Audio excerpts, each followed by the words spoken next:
दुर्गातिशमनी दुर्गा पद्मिनिवारिणी दुर्गमच्छेदिनी दुर्गसाधिनी दुर्गनाशिनी दुर्गतोधारिणी दुर्गनिहन्त्री दुर्गमापहा दुर्गमज्ञानदा दुर्गदैत्यलोकदवानला दुर्गा दुर्गातिशमनी दुर्गा पद्मिनिवारिणी दुर्गमच्छेदिनी दुर्गसाधिनी दुर्गनाशिनी दुर्गतोधारिणी दुर्गनिहन्त्री दुर्गमापहा दुर्गमज्ञानदा दुर्गदैत्यलोकदवानला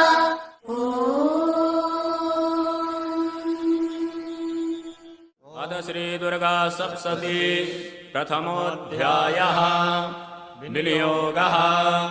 ओम प्रथम चरित्रस्य ब्रह्मा ऋषिः महाकाली देवता गायत्री छन्दः नन्दा शक्तिः रक्तदन्तिका बीजम् अग्निस्तत्त्वम् ऋग्वेदः स्वरूपम् श्रीमहाकाली प्रीत्यर्थे प्रथम चरित्रपाठे विनियोगः। ध्यानम् खड्गं चक्रगदेषु चापपरिघान् शूलम्भुशोण्डीं शिरः शङ्खं सन्दधतीं करे त्रिनयनां शर्वाङ्गभूषावृतां नीलास्मद्युतिमास्य पाददशकां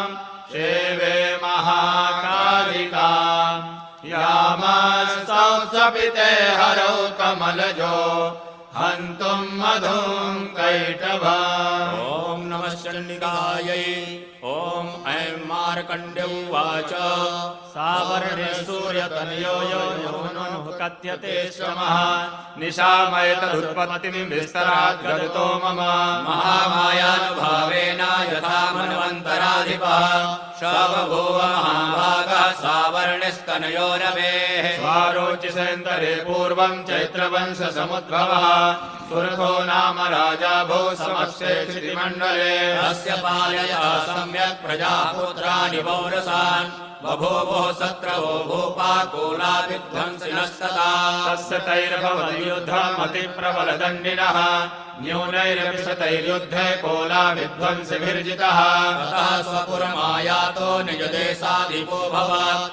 आक्रान्तः स महाभागस्तैस्तदा प्रबलारिः अमात्यैर्बलिभिर्दुष्टैर्दुर्बलस्य दुरात्मभिः कोशो बलं चापहृतं तत्रापि स्वपुरे ततः व्याजेन हृतस्वाम्यः सभ्योपतिः एकाकी हैमारुह्य जगाम गहनं वनं सत्राश्रमभद्राक्षीर्विजवर्यस्य मेधसः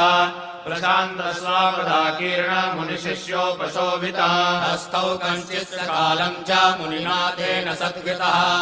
इतश्चेतश्च विचरन्तस्मिन् मुनिवराश्रमे सोचिन्तयत्तदा तत्र ममत्वाकृष्टचेतनः मत्पूर्वै पालितं पूर्वं मया हीनं पुरं हितं मद्वृत्तैः धर्मतः पाल्यते न वा न जाने सा प्रधानो मे सूरहस्ति स